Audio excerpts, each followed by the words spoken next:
Good afternoon, everyone. Welcome to today's webinar. My name is Giovanni Ruiz. I'm the Director of Technical Solutions here at Drone Nerds, and I'm being joined by AgEagle today.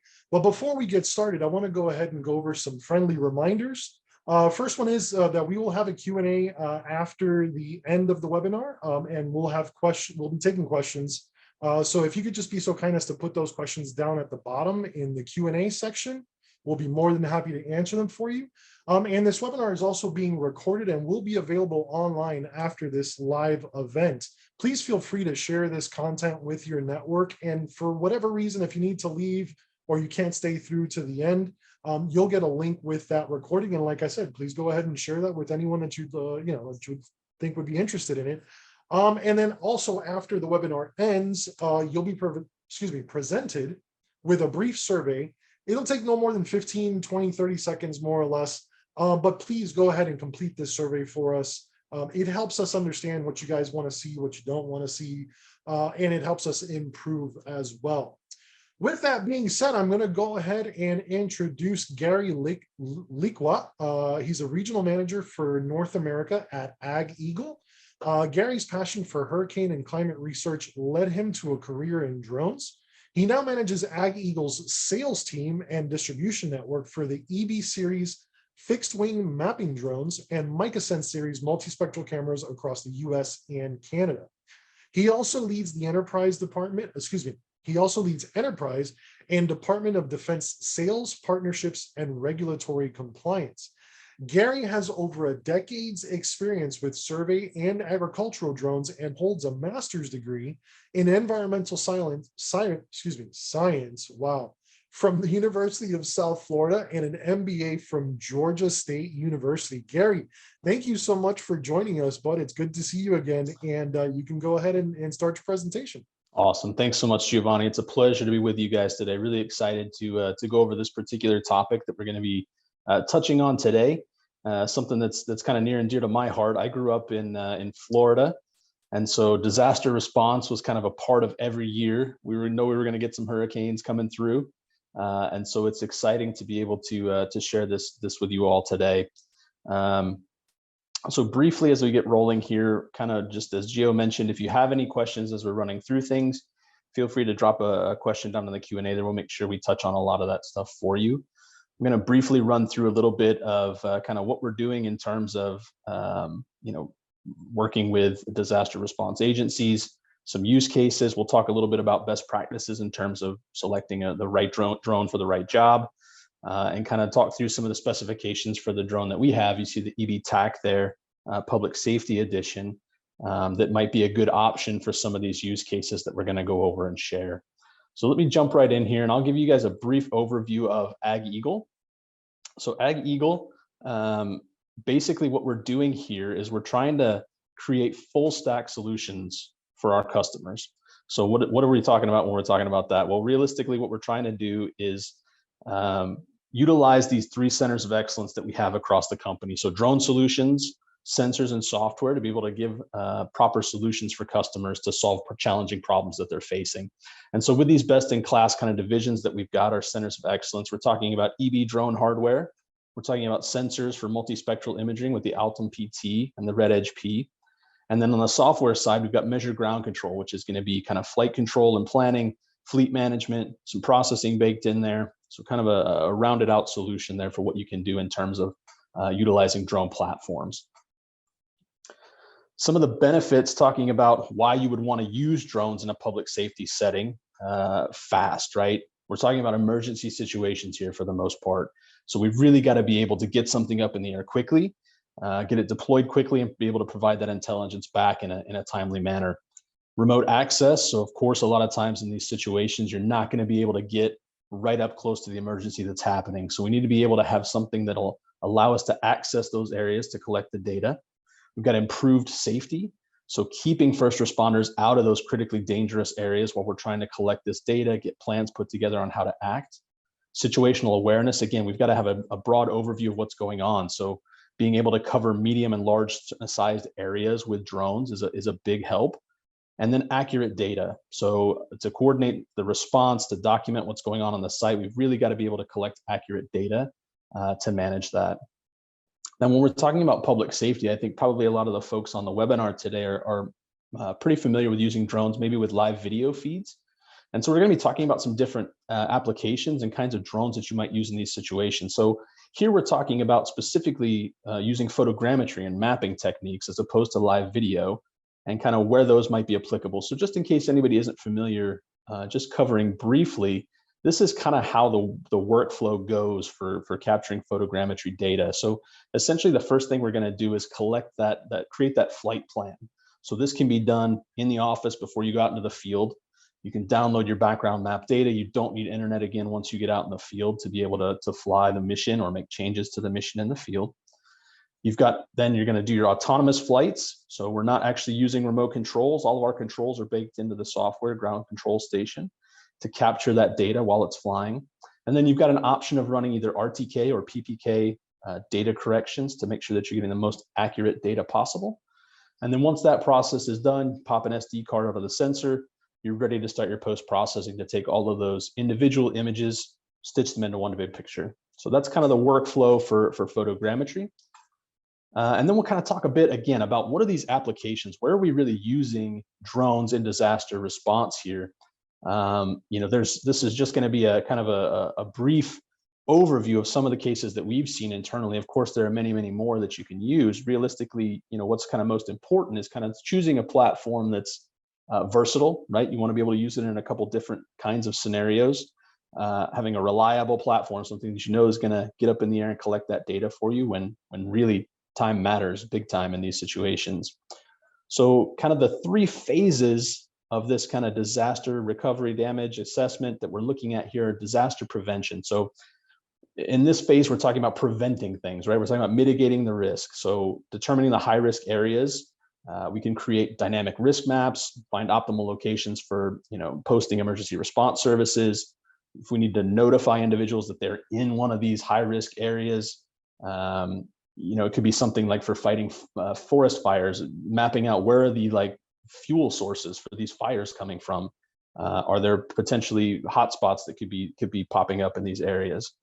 Then we move into recovery planning. So once an emergency has taken place, a disaster has happened, how do we map that disaster zone, identify the high priority areas, locate and coordinate our response teams, and even so far as operating search and rescue missions is something that's possible in that recovery planning stage. And then finally, damage assessment. After the initial emergency is kind of passed, it's out of the way. Now, how do we talk about conducting the assessment of how much damage has really been done? So we can use this for costing and planning our restoration operations. Again, logistics, supplying aid to folks that might still be in those areas that are affected, and then talking about how we can improve to prevent these kinds of things from happening again in the future.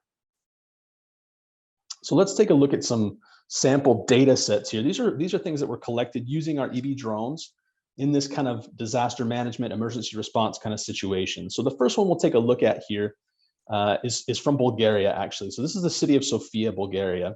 The Bulgarian Ministry of the Environment and the World Bank Group collaborated to create flood risk maps for the city. So you can see this is quite a large area that was mapped in this time. The flights obviously took place in an urban environment close to an airport. And the actual sensor that was used for this was the SOTA 3D. So that's our 3D sensor that's on a gimbal, full color sensor. And from that, they were able to produce a digital twin of the area. With the data, the city created flood risk management plans, and were able to kind of identify these areas that were more susceptible to flooding in case of an emergency. The EB drone in this case was chosen specifically for the efficiency of the data collection. Again, you've got quite a large area here that you're covering. A fixed wing drone works well in those kinds of environments and those kinds of situations. And then the safety and reliability of the system. So the EB system is very lightweight, weighs less than 2 kilograms. So it's about 3.6 pounds carrying the full payload. It's just got a single propeller that's moving it along. It's made of expanded polypropylene foam.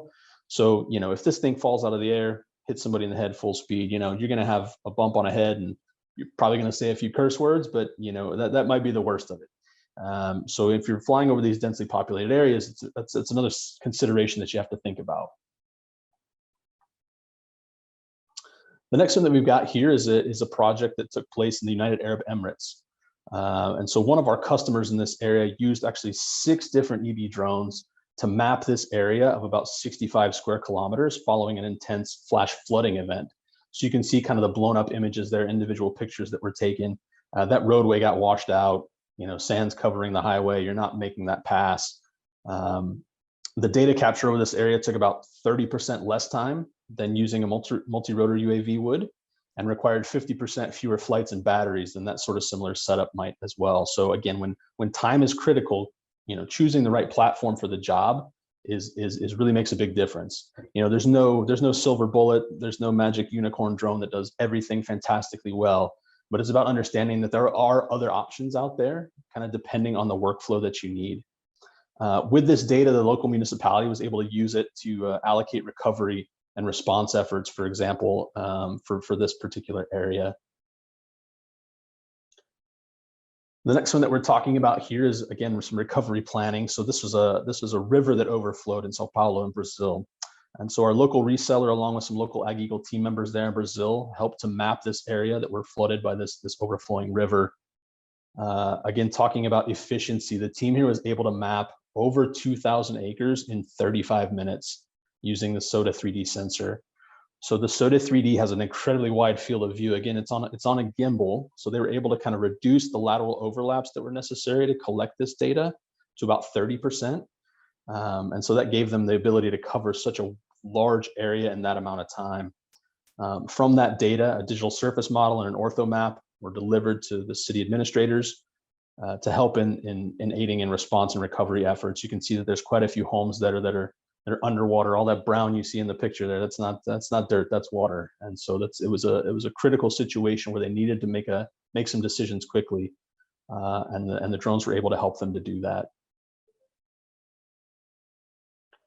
The next one that we've got here is, again, kind of this planning stage of things, right? The emergency necessarily hasn't happened yet, but what this company was doing, this is some landslide mapping in the country of Georgia. And so they noticed that there was a 14-meter wide fissure that appeared on this hillside.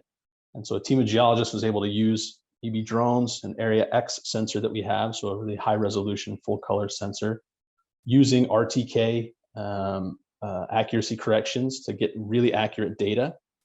And what they're trying to do here is supplement what they're doing with manned aircraft, right, to get even more detailed imagery of this area. So in this particular flight, they flew about 2,500 square kilometers that were captured in just 2 flights, and full maps, including a digital surface model, were created in less than 5 hours. So that's processing time and everything, less than 5 hours to get all that onto somebody's hands so that they can start making decisions on how do we react to this? Like, how close is this thing to fully sliding off the side of this hill? You've got some buildings, towns, apartments that are right down the road there. From where this slide looks like it could fall. Do we need to notify these people that it's time to get out now? The scientists were also able, in this case, to monitor kind of movement of that crevice, the curvature, even the volume, to estimate the volume of the potential that might slide off at the side of this mountain, and it helped them to develop some response and mitigation plans to figure out how are we going to deal with all of this if something were to happen here. The next one that we've got is talking about recovery and damage assessment. So this was a couple of years ago in Beirut in Lebanon. There was a chemical warehouse that exploded. It made news everywhere. It was a huge explosion, terrible devastation in the city center. Widespread chaos and damage happened. There was a terrible event. A couple of our customers and resellers were able to utilize the EB platform to aid in recovery and restoration efforts here. So this data set here was collected using 6 different flights that covered about 5 square kilometers in a 2-hour period. So they were really trying to build out really high resolution 3D models of these buildings. It was critical in this case to even be able to get data captured from those vertical surfaces of the buildings. They wanted to see, like, how many windows got blown out and how far out did that damage spread from that explosion. I mean, obviously you can see from the imagery where the really critical stuff happened, where buildings were completely destroyed. But, in this kind of event, how far out did this damage actually spread? So again, using the SOTA 3D camera, they're able to capture that oblique imagery and get assessments on how far that damage spread. The final maps that they produced were able to be shared with multiple NGOs that were aiding in the recovery and restoration efforts. And then the map products actually after the fact were used to further study the impact of similar blasts and how to best prepare and plan response efforts in the case, God forbid, something like this were to happen again or in another location. Here's another damage assessment task. So this is firefighting and land management in Florida. So again, I mentioned I'm from Florida. These are particularly close to my heart. This is from Walton County, Florida. A couple of years ago, wildfires broke out in that area and really wreaked havoc on quite a few neighborhoods. So some of our partners down at Florida State University were able to use the EV drones to assess this damage to homes and property in the area. About 2,000 images were captured across a 2-day period, which really allowed them to collect super detailed maps of this area. The county emergency management has since used this data to collect, to support, their formal damage assessments of houses destroyed by the fire. And these outputs were also used for documenting damage to public infrastructure. So any telecom, power grid, how that might have been affected by the wildfires themselves. And again, to kind of look for any hot spots that might be remaining and still burning that could reignite and further the fire in these locations. This is another damage assessment one. So this is one that I was personally involved in, something close to home here. I'm based in Raleigh, North Carolina, and a couple of years ago, 2018, we had Hurricane Florence come through the area, which really caused just insane amounts of flooding. What you're looking at on that top image there is actually an interstate highway that is completely flooded over after that really, it wasn't a super strong category storm. I think it was just a category 1 storm when it made landfall, but it just sat and spun and dumped rain for days in that area. And so the flooding damage was quite extensive. So what we were able to do was do an assessment of, this is Interstate 40 east of the Raleigh area, and about 2,000 images were captured just during a single flight over I-40, just to kind of assess the extent of the damage to the roadway. We also were able to kind of work with the FAA and the North Carolina Department of Transportation to conduct the first beyond line of sight mission that they had done. So we received special permissions to be able to conduct that in response to this disaster. And basically what we were doing here was kind of trying to use this data to help figure out how are we going to help rebuild this community? How quickly can these waters recede? Where's the water going to go once it recedes? And kind of think about alternate navigation routes for emergency personnel who needed to get to folks who were on one side or the other of this interstate. How do we get the help and the aid to them that they need, being that this big chunk of the highway, which is heavily trafficked, is completely underwater. Next one we've got here is some more damage assessment. Again, this is in Italy, in Genoa. There was a bridge collapse a few years ago that needed immediate response. So one of the divisions of Italy's National Fire Corps got in there with EV drones to conduct an in-depth inspection and survey of the site. And what they were looking for here was about a 32-hectare section of the site mapped using SOTA 3D again, because they were looking at those vertical surfaces of the bridge, wanted to see how extensive the damage was done. The data was kind of first used as a first eyes on the scene. It's hard. It was an area that was difficult to access and difficult to get in there because of the damage that had taken place. So they used that as an inspection point, kind of first eyes on the site following the disaster.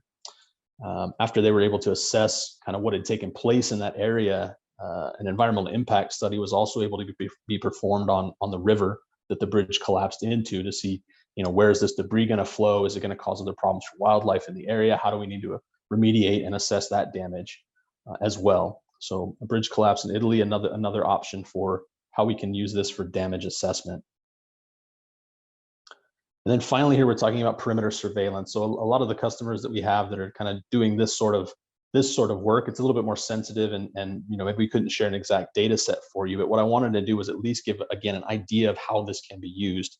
So multiple agencies across the globe are using EV drones to do things like securing border crossings, tracking migrant patterns or displaced people.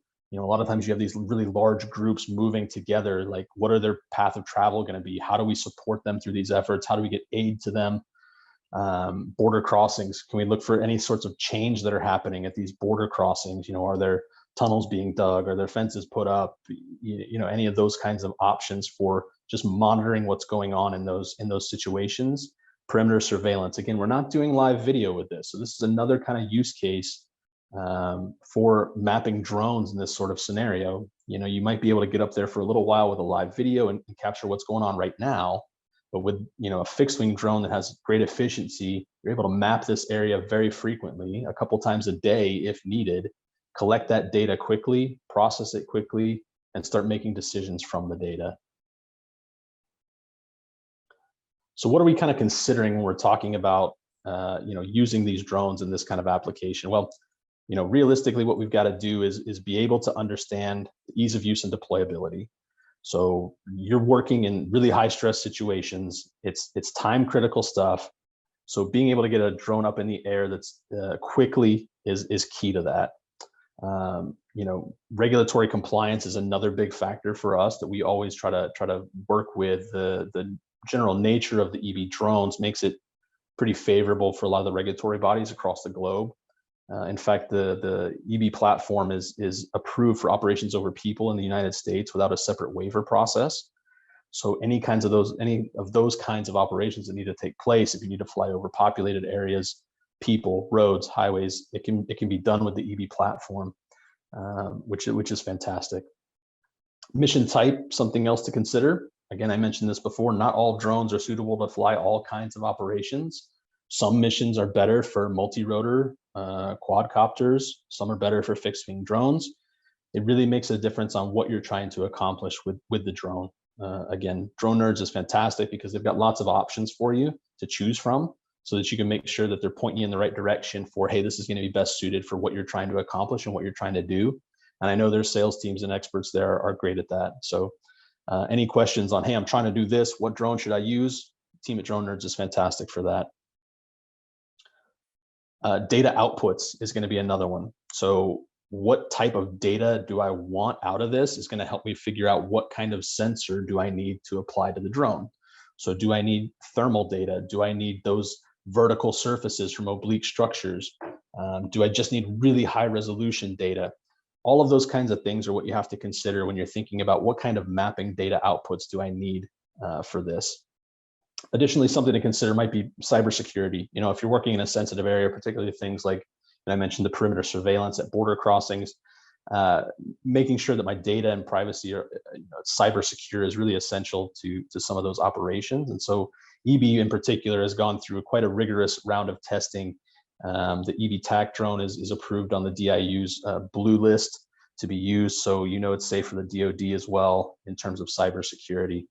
The ability to fly over people, I mentioned that briefly again, is another one that's critical in terms of getting the drone up quickly, not having to wait on waiver permissions to come through. EB's ready to throw up in the air and go. It's approved for the operations over people. So as long as you're sticking within those regulations, you're good to go. So I'm going to talk a little bit more in depth about the particular offering that AgEagle has in this space. For these public safety officers, for the disaster response folks, for the emergency management folks that are like, hey, some of these use cases clicked with me. We've seen this happen in our area. I see how we could use something like that for mapping purposes. Let me talk to you a little bit about the solution we've crafted to be able to offer to those kinds of customers. And here I'm talking about EB TAC, public safety. So the public safety version of the EB TAC specifically designed for law enforcement professionals, firefighters, emergency response, emergency management teams. And you can see the tag there again. I mentioned it, DIU, Blue UAS approved, NDAA compliant system, no critical Chinese components. If you're worried about those kinds of things, it's ready to go. Here we're talking again about a high accuracy tactical mapping solution. So again, mapping is what we're doing best. About 1/2 inch per pixel of mapping accuracy, coverage. I mentioned to you that SOTA 3D sensor has a really wide field of view. That's how we're getting that 1,200 acres of coverage at 400 feet. So we can cut those overlaps way down on those lateral overlaps and cover quite a large area in 2D. If you need 3D maps, you can't quite cover that much ground. Realistically, we're probably talking between 600 to 700 acres at that point if we're doing 3D mapping at 400 feet. I always try to be realistic with these expectations. I think the spec sheets sometimes get blown way out of proportion. And it's like, these are the absolute optimal conditions. And if these absolute optimal conditions that never actually exist in nature happen, you'll be flying for 7 days straight. Well, let's be a little bit more realistic in the kinds of uses that we are. And in real life, guess what? There's wind. There's wind sometimes. It happens. You've got other obstacles. Sometimes I can't fly at 400 feet. I need to fly lower or higher. It just all kind of depends. So I want to try to give realistic expectations on what to expect. That 1,235 acres, that's a pretty specific number. That's because we did it, right? We did it. We flew for 90 minutes with a SOTA 3D camera in there, covered 1,235 acres at 400 feet of altitude, not just loitering around in a circle and wrote the spec sheet down like that. That's real world application in those cases. Super duper easy to use. So hand launch, belly land, one operator, autonomous flight and landing. So you're not having to control it with a remote again, but you do have complete control over that drone at all times. You've got options to tell it to hold in place. You've got it to restart a mission, go to the safe point. I can move my safe point if some obstructions happen in the airspace. So all of that's available in the ground control software. Very quick to get up, set up, and deploy. I mentioned that you can set up your missions in the office before you go out to the field and don't need internet again. That's realistic. So 3 minutes of deployment. I did the mission planning in the office. I get out to the field. I pop the wings and the battery in the drone. Within 3 minutes, I've got that thing in the air and I'm ready to start collecting data. And then intuitive flight planning software. So every EBTAC public safety system comes with our proprietary flight planning software called eMotion. I've been using eMotion for years and years now, and I've yet to find a solution that I prefer better. It's really, really intuitive and simple to use if you just want to set something up easy to get it up in the air and get things flying. But you've got all the dials and knobs that you can twist and turn in there to really narrow those flight plans in to get exactly the kind of data capture that you're looking for. It's a fantastic feature. It comes, again, included with every EBTAC public safety. We release updates for the software every 6 to 12 weeks or so. There's no recurring charges or fees for any of the software that goes along with EBTAC public safety. Safety and regulatory. So globally, again, the EBTAC platform is looked upon very favorably, lightweight, been in use for a really long time, certified Blue UAS approved in the US, remote ID compliant, ready to go again for the FAA. C2 certified in Europe, again, for being able to kind of do some of those operations over people. Operations over people approved in the US and Canada. Beyond visual line of sight and operations over people simplified for a couple other countries around the globe. So Australia, the EU, Brazil is another one that we have good luck in flying over people in overpopulated areas. So we continue to work with these regulatory agencies across the globe to really open up and expand and make it easier and easier for folks to really complete these critical missions without having to wait on waivers or go through lots of paperwork processes to be able to fly the drone.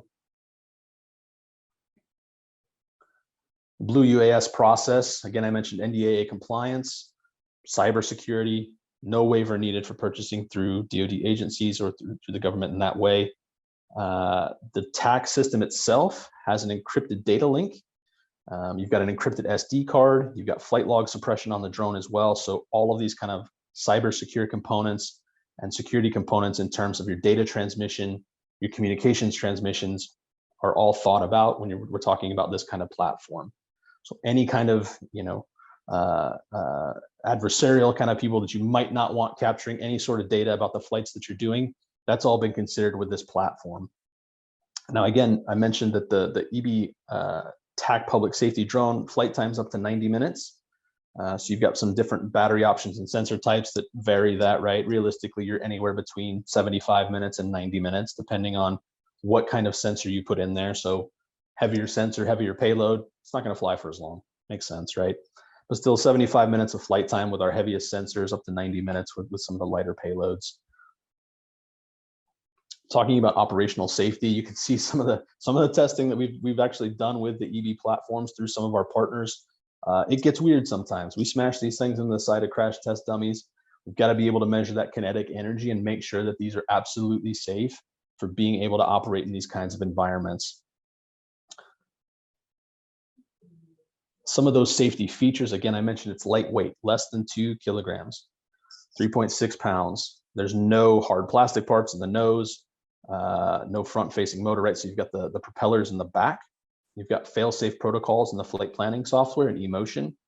So you've got kind of automatic return to home features. If you lose link with your communications, you've got automatic return to home features there to really keep things in check and make sure that you're not having flyaways. Make sure that you know where the drone is at all times and how it's going to operate. One of the features that I actually really, really love about eMotion is you've got the ability to simulate missions in the software. And so you can actually go through and plan out the entire mission of the area in the office, tell it to run a simulated mission, and you're going to see on your screen exactly how the drone is going to perform during that mission. So you can check for vertical obstructions. You've got elevation data baked into kind of the background maps that you're using to map off of. You can see the direction that the drone's going to take in turn when it comes into land. Really, really a key feature that's critical to being able to map safely and efficiently. You've also got live air traffic awareness. So again, if you're operating in some of these environments where it's time sensitive, it's critical that we get this thing up in the air.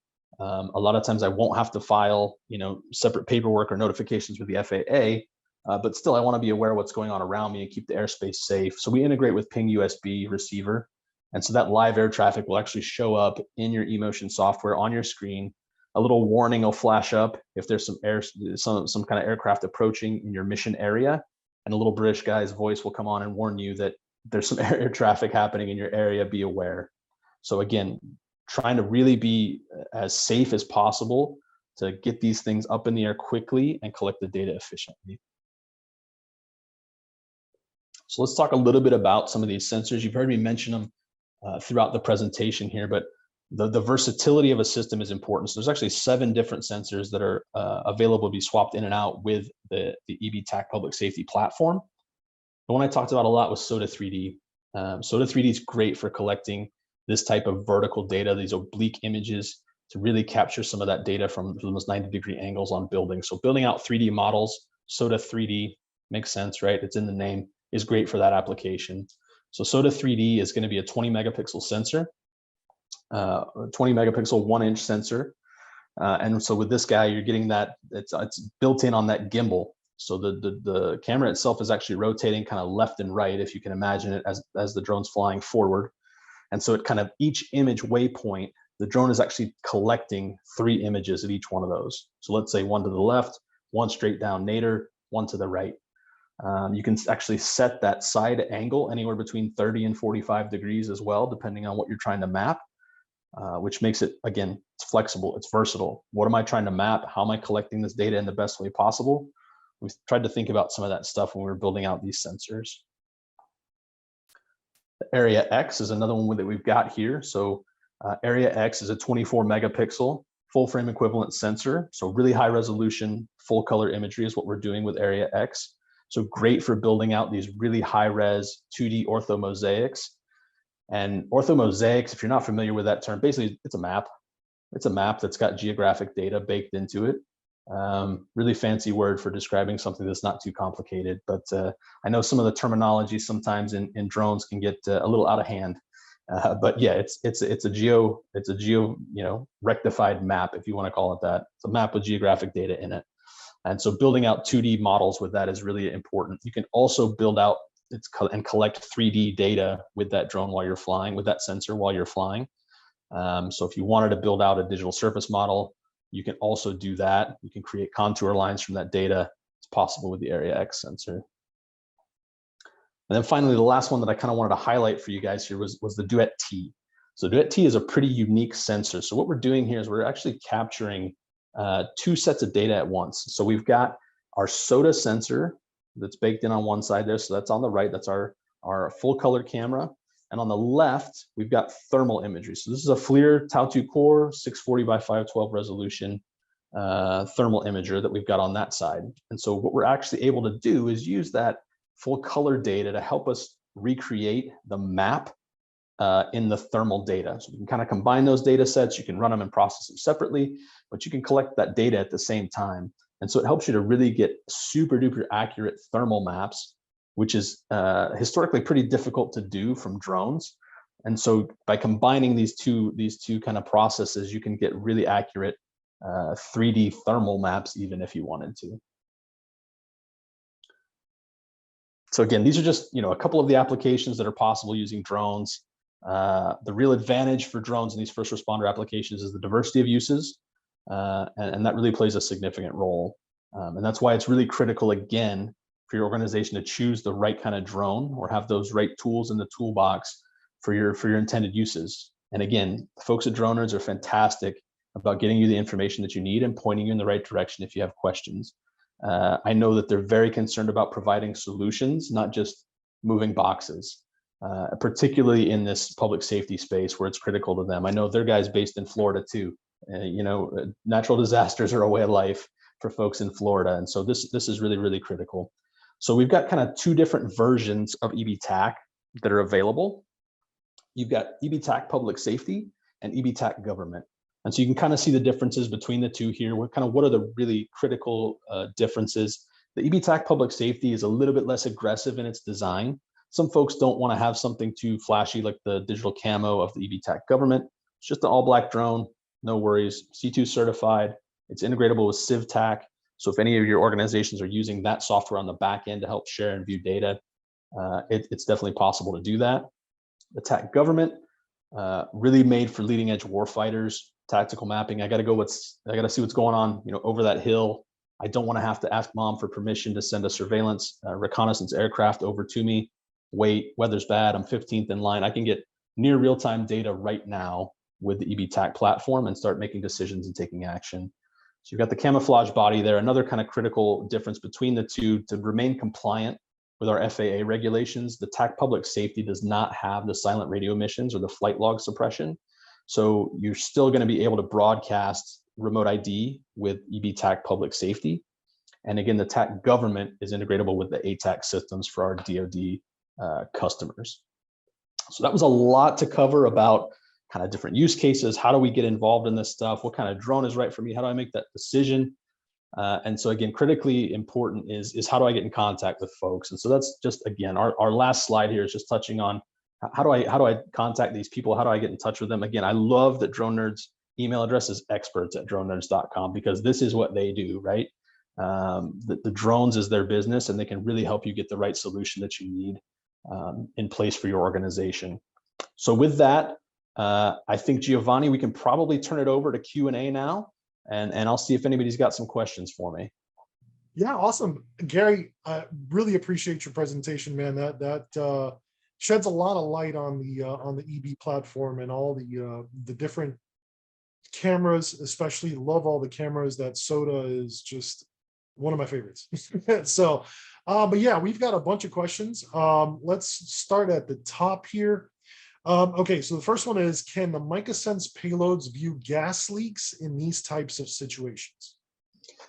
Interesting question. It all kind of depends. It depends on what exactly you're looking for. Gas leaks is typically not something that we do with the MicaSense sensors. I think there have probably been a couple studies done where people were doing that. It's not a workflow that I'm particularly familiar with or comfortable enough to say, yeah, definitely go for it, buy one now. But I think there's probably some research that you can look up and kind of see what other folks have done. The MicaSense series of cameras are incredibly popular, especially among research groups. And so that would probably be the way that I would point you for that. Yep, good deal. Okay, speaking of the SOTA, optimal flight altitude for damage assessment for the EBX with the SOTA 3D. It depends on what the resolution you need is, right? What am I actually looking for?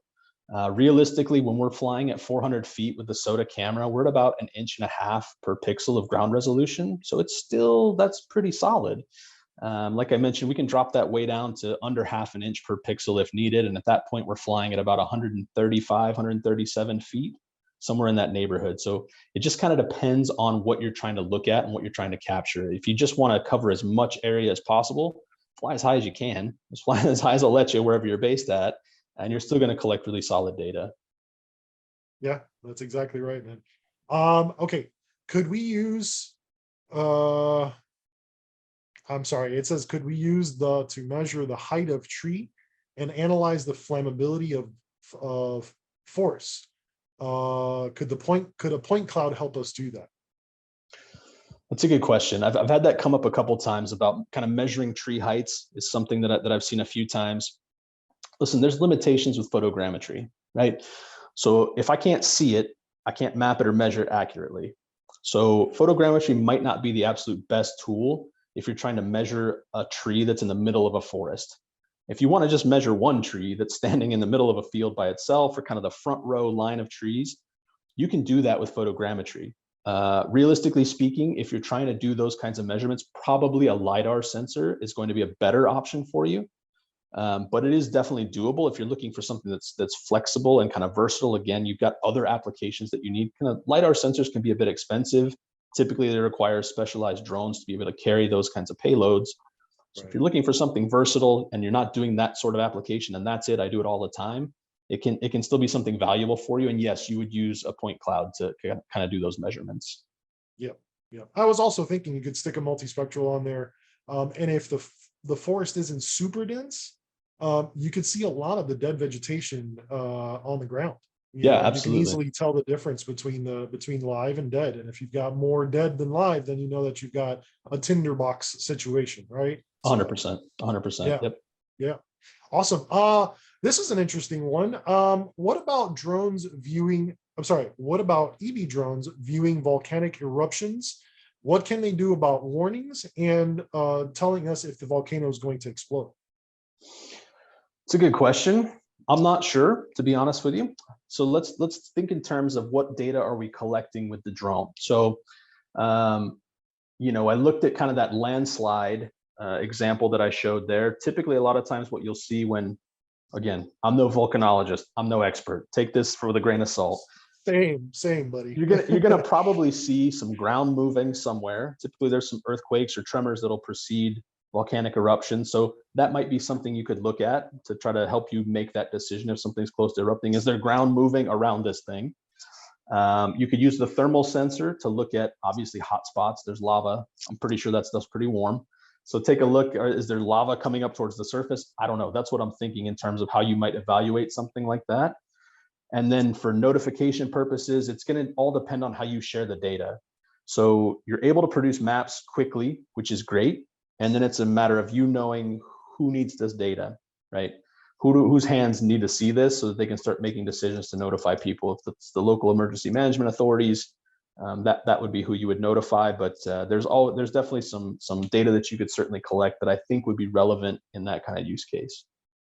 That sounds good to me. Yeah, I'm completely lost on that, but whatever. So can the EV and other fixed wing drones be used to fly over fires? Kind of similar, I guess. Yeah, we've had that question before. I think the kind of the concern here is that, oh shoot, it's going to melt, or it's not going to be able to see down through the smoke and things like that. That's valid. You cannot see through smoke with a sensor doing photogrammetry. That's valid. Yeah. In terms of it going to melt, yeah, you have to take that into consideration. But honestly, typically the operating temperature of the sensors is what gets you before you start melting some of that stuff. You can fly over high spots, active, really raging wildfires. You're not going to want to fly over where it's going to be beneficial to see it, right? Again, you're going to be looking down through smoke. That's not super helpful for you. So realistically, what you want to try to do is using it in the preventative phases, right? So looking for fuel, right, that could ignite. Looking for ingress and egress for my emergency services, like how do I get the firefighters in? How do I evacuate people out of the area? And then after the fact, or kind of while it's going on, you can look at hotspots. So if the firefighters have put out this specific area of forest fire, is there still anything there that's burning that could cause this to reignite? And so that would be a good application again for that Duet T sensor. Awesome. Yeah, that makes a lot of sense. Okay, what sensors are the most useful or versatile for general public safety applications? I think the Soda 3D honestly is the one that I've seen really be embraced by that community, because you've got that option to, you can collect the vertical surface, right, of buildings if you're trying to map out 3D models of areas, destruction zones, damage assessments on property, but then you can also kind of not use the 3D data, use the 2D data and expand out that field of view so wide that you're covering huge amounts of areas. I mentioned 1,235 acres. That's legit. Like we really did capture that much data with the drone on a single battery. And so you've got that versatility of being able to collect really high resolution 3D models, but also expand that out and cover really wide areas as well. Awesome. Yeah. So when would you use a drone with a video feed, and when is a photogrammetry drone best? That's another good question. I think it kind of depends on what you want to do and when you want to do it. So live video feed obviously is going to be great for situations where I need to actively monitor something. So that could be things like, I'm trying to track and follow a suspect for something in law enforcement, for example. I need to get an idea of where debris is flowing currently from a active overflowing river, right? To let people know this is coming downstream. I don't have time to run a map process in the background. Live video would be great for those kinds of processes, right? Mapping, again, some of these use cases that we talked about. So we're looking at preventing these things from happening, doing kind of immediately after the emergency's taken place. Let's do a broad kind of recovery effort, generalization of what actually happened, how widespread is the damage, and then looking at after the fact, how do we start rebuilding? How do we get the recovery efforts going? Those are kind of the more specific applications that I think photogrammetry works really well. But again, if you have questions on, hey, what's right for me, what's wrong for me, team at Drone Nerds, you can reach out to me directly as well. We can help steer you in the right direction on that. Awesome. Okay. How does a mapping drone designed for public safety differ from any other photogrammetry/mapping drone? Yeah, so specifically designed for public safety, we're talking about the NDAA compliance, the regulatory efforts that have gone into it. So the operations over people, part of that is a big one. So a lot of times these disasters are happening in areas where there's people, right? You're not out in the middle of nowhere. So you need to be able to take those things into consideration. So that's some of the kind of features that we've built in to make this more applicable to the public safety community. Some of the encrypted communications and SD card are one of the other kind of factors. So keeping your data secure and cybersecurity as well. Makes sense. Yeah. Okay. Going off onto operations over people. Can larger drones, which are not OOP approved, not be used in special circumstances such as emergencies and disasters? And is OOP approval really necessary? I would say yes. Yeah, it's a good question. And again, the answer is going to be it depends, right? I'm not a regulatory expert. That's not something I deal with on a daily basis. It all kind of depends on what's going on in the area, right? I mentioned that specific use case that we had here in North Carolina with the hurricanes. That seems like a pretty critical area where you would need to be up in the air, flying over people, flying beyond line of sight. We still had to ask permission from the FAA to be able to conduct that flight. And so it kind of depends on the area that you're in, particularly if you're close to airports or close to hospitals or any kind of where there's air traffic. You're going to need to get some sort of permission before you just throw a drone up in the air. So again, always double check your local regulations regarding that stuff. We're not here to give specific advice on how to do that and conduct those operations, but the operations over people can be really, really critical. And again, it's just one less hurdle that you're having to jump through if you're going to go with an EB drone for mapping. It's one less thing you have to worry about. Agreed. And manned air traffic always has right of way regardless. So if there is an active rescue operation going on or whatever the case may be, the last thing you want to do is have a drone in the air, because you just don't know where it's going to go. You don't know where that manned aircraft is going to go, and your aircraft may be in that line of in that flight area. And what happens? You've got another disaster on your hands, right? Yeah, so, yeah. You definitely have to coordinate those efforts for sure. 100%. Yeah. What is the maximum range of the average EV drone, and also battery capacity of it? Yeah, so range, if you're talking about communications range, you're about 5 kilometers or so. You're pretty safe in that regard. Of course, there's always, if you're working in a heavily forested area or a mountainous area, the range decreases a bit. 3 to 5 kilometers is typically pretty common. Battery capacity, the batteries are 4,900 milliamp hours for the endurance batteries, so they're going to get you to that full 90 minutes of flight time. So I think that might answer the rest of that question. Awesome. Yep. Have you guys looked at possibly using a live feed with the EV? We have actually, yeah. So coming down the pipe here pretty soon, we announced it in December. The EV Vision platform will be coming out this year. So it's a live video feed platform to be able to kind of satisfy some of those demands from this community as well. So look for some more information on that coming soon, AgEagle.com if you want to learn more.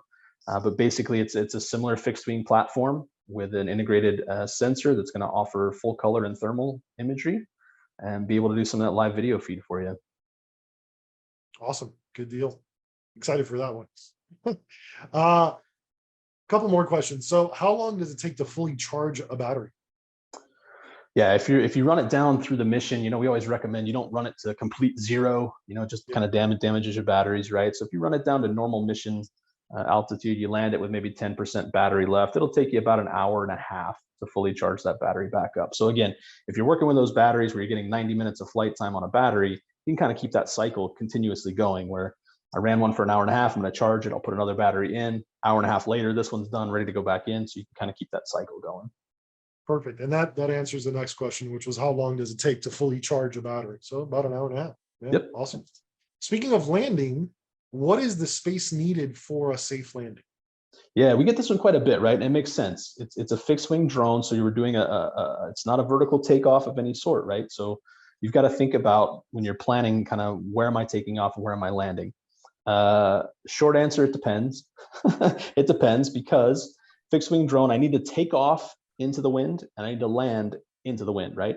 So I need some wind to slow me down when I'm coming in for a landing. So if I've got more wind, it takes less space for it to land because it's slowing down quicker, getting on the ground quicker. Typically speaking, that kind of accuracy of the landing is within about 5 to 10 meters, right? So you're talking about 15 to 30 feet, somewhere in that neighborhood. In terms of kind of length of the landing zone that I need, it can be anywhere between about 200 feet to 350 feet, again, kind of depending on the wind. We've also got some steep landing features that are built into the drone, which cuts that by about a third. So realistically, the drone is now dropping at like a 30-degree angle. It actually looks like it stalls. It looks like it completely stops moving forward and drops really, it's really almost quickly. Scary. Yeah. So that's another option for you if you are kind of tight on the space that I can take off and land in. That steep landing is really important. For takeoff, if you have any breeze at all, the thing's going up in the air really quick. I mean, 30 feet away from you, it's 60 feet off the ground already by that point. So takeoff typically isn't as much of a concern. But I will mention that, if you're doing something where you're concerned about your landing zone, your landing area, think about that you still have a full 90 minutes of flight time. So if I need to go find a park that's a couple blocks over that has a nice safe landing spot that I'm not concerned about it, I've still got plenty of battery life to be able to get that up in the air, fly over to my mission area, map what I need to map, and come back and land safely. Yeah, that's a good idea. I don't know why I didn't even think of that. Yeah, it makes a lot of sense. You got somewhere else that you can go for sure. Yeah. Last question. What is the practical mapping coverage in hectares on a single flight / battery at 120 meters AGL using the lightest payload possible, and which one is it? So I think back in the slides here, let me jump back into my notes here. Hectares is always, I got to figure out the conversions, right? Hectares, I believe we're at 500 hectares. There it was. Yeah, 500 hectares at 120 meters. And we're going to be using the SOTA 3D for that application. Yeah, makes sense. Yep. Makes sense. Cool. That's it, Gary. I really appreciate your time. Every time you come on, you give us more information, and it's just awesome. I really appreciate you guys being with us. And everyone that's out there, thank you so much for joining us. We wouldn't be doing this without you guys. Again, please send us any questions you may have, experts@dronenerds.com. Please stick around for the survey at the end. Again, it's 20, 30 seconds at the most, doesn't take any of your time. And until next time, thank you so much for being with us. Gary, again, thank you. You're awesome. Have a good day, everybody. Thank you. Thanks, everybody.